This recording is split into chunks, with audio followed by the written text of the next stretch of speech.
चेतावनी के बावजूद भी सचिन पायलट ने किया अनशन, जिसको लेके अब गर्मा गई राजस्थान की सियासत। आप दोस्तों, कल आपने देखा ही होगा, सचिन पायलट अपनी ही सरकार को घेरने के लिए अनशन पे बैठ गए।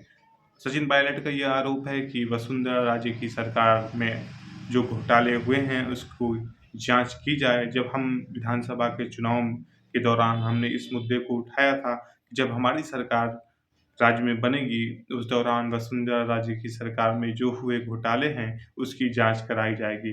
जिसको लेके अब हमारी सरकार भी बन गई, लगभग 4 साल पूरे भी होने को हैं, लेकिन अभी तक जाँच नहीं हो सकी।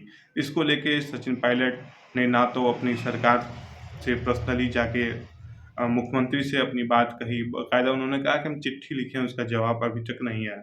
लेकिन कांग्रेस पार्टी की आगे राजनीतिक विचारधाराएँ आप भी जानते हैं, और कांग्रेस पार्टी का जो संगठन है, आप भी जानते हैं कि वो कितना मजबूत है। तो बची-कुची प्रदेशों में कांग्रेस की अब सरकार है। इससे पहले की विधानसभा चुनाव जब हुआ था पंजाब में, तो आपने देखा था, वहाँ पे भी सियासी उठा-पटक के बीच भी उनकी सरकार चली गई और बहुत ही मुश्किल से कुछ ही विधायक पंजाब में कांग्रेस के बचे हैं। अब वो उसपे जो चुनाव चल रहा था विधानसभा का पंजाब में, तो आपने देखा था पंजाब के जो विधानसभा चुनाव होना था, उससे जस्ट 4-5 महीने पहले मुख्यमंत्री बदल दिया गया। पंजाब कांग्रेस के मुख्यमंत्री थे अमरिंदर सिंह, उनको हटा के चन्नी को मुख्यमंत्री बनाया गया। लेकिन चन्नी सरकार भी बहुत ही सुस्त थी और चन्नी भी, उनको राजनीतिक उतना अनुभव नहीं था। इस दौरान उतना प्रचार-प्रसार, अपनी जो भी योजनाएँ हैं वो ज़मीनी स्तर तक पहुँचा सकें उसे। और कहा जाए, जो पंजाब का हालात था, वैसा ही हालात अब राजस्थान में बनता दिख रहा है। पंजाब में नवजोत सिंह सिद्धू भी एक कद्दावर नेता थे, जो वो भी दावेदारी थी उनकी मुख्यमंत्री पद पे लेके, लेकिन वो मुख्यमंत्री नहीं बन सके। लेकिन कांग्रेस के बहुत ही प्रभावित नेताओं में उनकी गिनती होती है, लेकिन नवजोत सिंह सिद्धू के रहने ते ही सरकार में उठा-पटक चल रहा था। लेकिन आखिर जब विधानसभा का चुनाव हुआ, उस दौरान कांग्रेस को बहुत ही बुरी तरह से हार का सामना करना पड़ा, और वहाँ आम आदमी पार्टी की सरकार बन गई। वही हालात मध्य प्रदेश में थे। आपने देखा होगा, सिंधिया घराने से ताल्लुक़ रखते थे।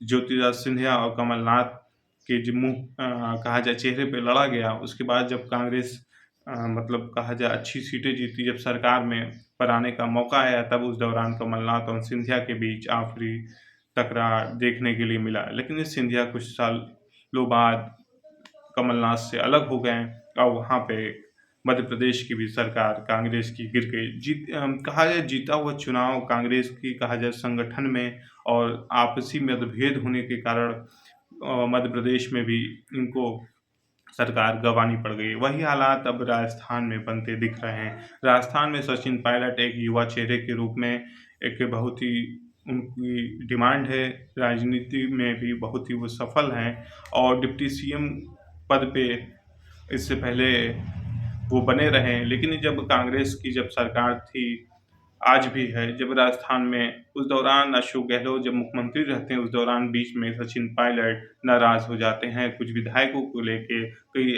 और राज्य में वो चले जाते हैं।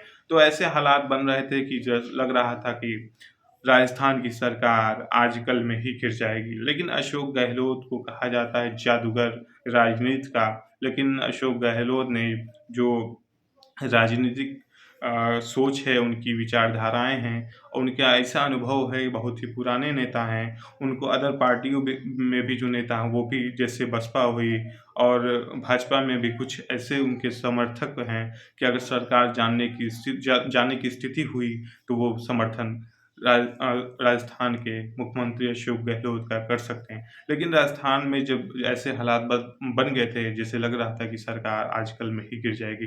लेकिन अशोक गहलोत जो बहुमत का आंकड़ा है, उससे पार करके सरकार अपनी बचा ली, और फिर राजस्थान में काफ़ी सियासत उठा-पटक हुई।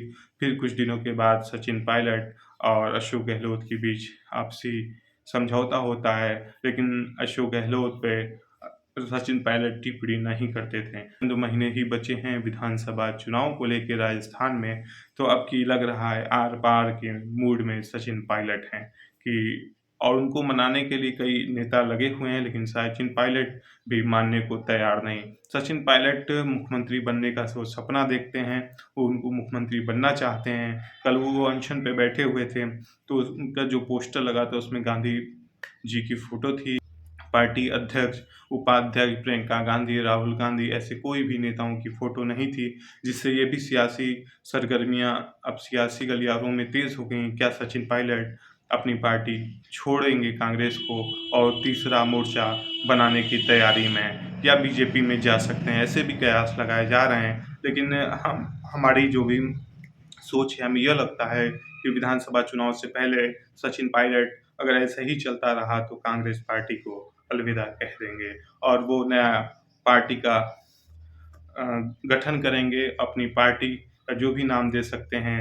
और आरएलपी हनुमान बेनीवाल जो एक अपनी पार्टी बनाए हुए हैं, लेकिन उनका कोई पार्टी का अस्तित्व तो नहीं है, लेकिन तीसरे मोर्चे बनाने की कवायद में वो लगे हुए हैं। उन्होंने सचिन पायलट को भी ऑफ़र दिया है कि आप आइए हमारे साथ या पार्टी बनाइए, हम आपके साथ गठबंधन करने को तैयार हैं। और सचिन पायलट को वेट कर रही है भाजपा भी कि क्या अगर सचिन पायलट छोड़ते हैं कांग्रेस तो हम अपनी पार्टी में सचिन पायलट को शामिल कर सकते हैं। ज्योतिरादित्य सिंधिया राहुल गांधी के बहुत ही करीबी दोस्त हुआ करते थे, वैसे ही सचिन पायलट हैं। क्या राजनीतिक में कुछ भी हो सकता है, कब नेता किधर चले जाएँ कुछ कहा नहीं जा सकता। अब सचिन पायलट भी लग रहा है इसी मूड में नज़र आ रहे हैं आर-पार की लड़ाई में। क्या कांग्रेस पार्टी में जो भी संगठन है या उसके नेता हैं, क्या बड़े नेता जो हैं वो उनका मोह भंग नहीं हो रहा राजनीति से, पद छोड़ना नहीं चाहते? अशोक गहलोत की उम्र भी अच्छी खासी हो गई, लेकिन